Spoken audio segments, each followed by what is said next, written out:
notícia, né? A segunda prova está adiada para o dia 31 de maio, certo? Está marcado dia 24 de maio. Dia 31 de maio porque eu vou estar fora daqui de Recife, vou estar em Brasília, então eu esqueci da minha agenda aí. Então essa é a primeira. Isso aqui não é a hora da prova, não. Isso aqui é a hora da notícia, tá certo? Né? E algumas outras informações, né? Solicitando para você se cadastrar nesse grupo aqui, certo? Onde eu de vez em quando eu mando uma notícia, né? Ou isso, ou você vem visitar a página, certo? Então, né? Já está disponível a primeira aula, né?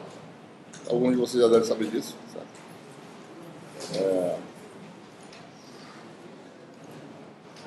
Muito bem.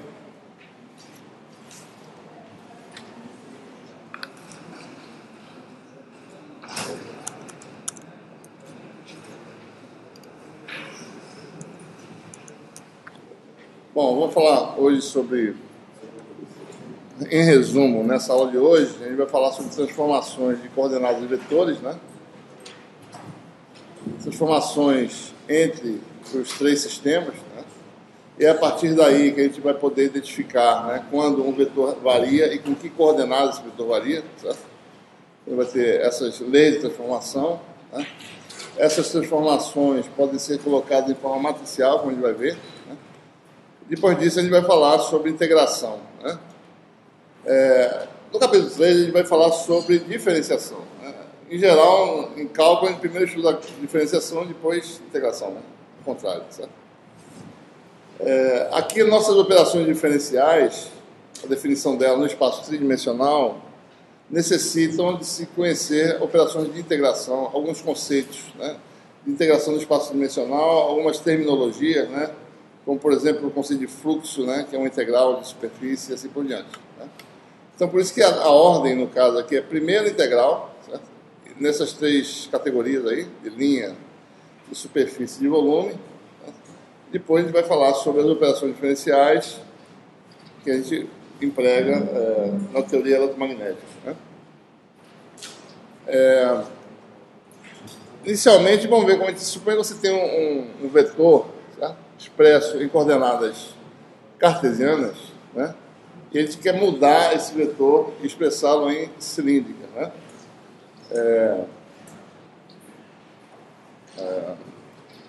Então, suponha que você tem aí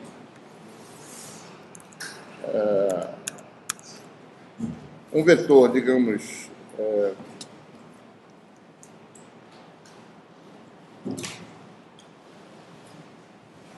expresso, né? Em coordenadas cartesianas, certo? Então, suponha que você tem um vetor, você sabe a expressão dele em cartesiano. Se você sabe as três componentes em cartesiano, né? A x, né? Na direção x, tem a projeção a x, né? Mais uma componente a y, né? Mais uma componente a z, certo? Eu conheço A, né? E, consequentemente, conheço sua decomposição no sistema de coordenadas cartesianas. Eu conheço essas projeções, certo? Eu quero determinar esse vetor no outro sistema de coordenadas, que é o sistema de coordenadas cilíndricas, ou seja, quais são as componentes de A em cilíndrica, né? Ou seja, quais são as componentes radial, né? Azimutal e axial.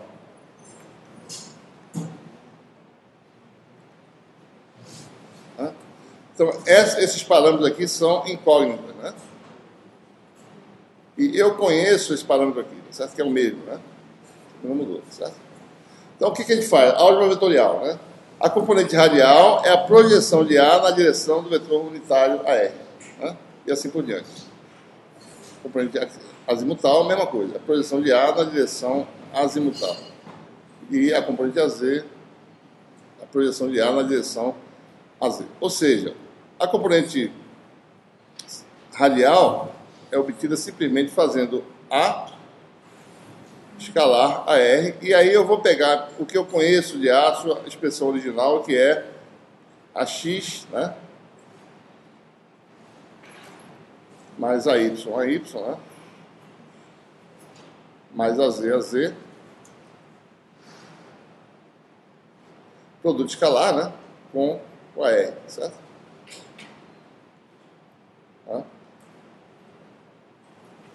Então, o que nós temos aí? Distributividade novamente, né? Então, a componente radial vai ser quem, né?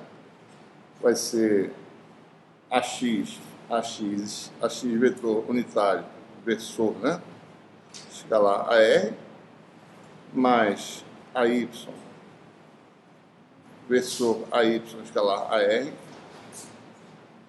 e AZ escalar R dá zero, porque esses vetores são mutuamente ortogonais, também fazem parte da mesma base, tá certo? O AZ é comum às duas bases, né? Cartesiano e cilíndrico. Né? E assim por diante. A componente azimutal seria algo parecido, né? Seria AX, né? AX escalar quem, né? Produto escalar com a φ, né? Agora, né? Mais a Y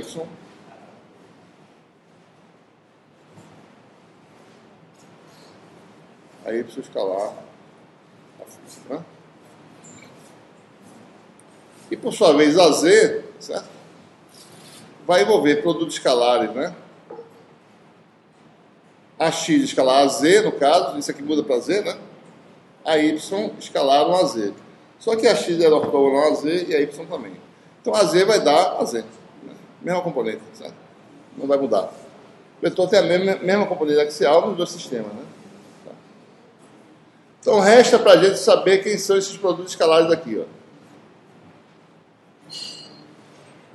Certo? Quem são esses produtos escalares, né?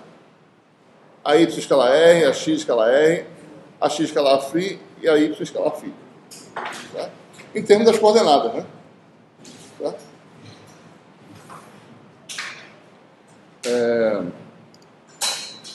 Então, para determinar isso, certo? Nós temos aí essa é a orientação relativa desses vetores envolvidos aí. Você tem os vetores em cartesianas,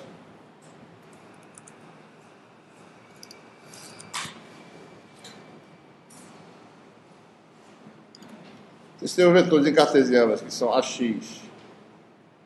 e a Y, né? Esses dois vetores, vocês têm os vetores no sistema de coordenadas cilíndricas, a R e a φ. Observem que o que acontece aqui é simplesmente eu peguei esse sistema AX a Y e dei uma rotaçãozinha de φ radianos em torno do eixo Z. Tá? E obtive esse novo vetor. Então eu preciso saber para eu escalar de AX com a R, né? AX com a φ, a Y com a R e a Y com a φ. Né? Se você olhar para a figura, para escalar de AX com a R é o cosseno do ângulo entre eles. Cosseno de φ, certo? Né? Posso fazer aqui mesmo. Né? Então, se você fizer aqui, né, AX escalar R, certo? Se você olhar na figura aí, né, vai dar cosseno de φ. Né? E esse ângulo aqui entre a X e a φ é π sobre 2 mais φ, certo? Né? Então, o cosseno de π sobre 2 mais φ é dar menos seno de φ. Ou seja, a X escalar a φ dá menos seno de φ. Né?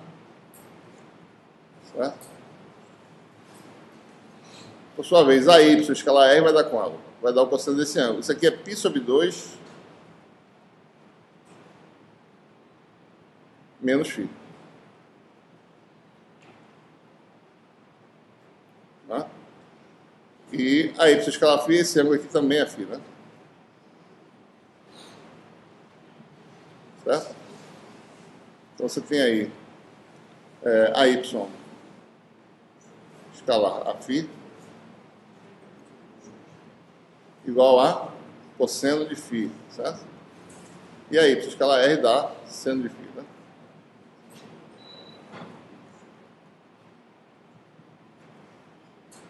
Certo? Então são essas as relações que a gente obtém. Obviamente,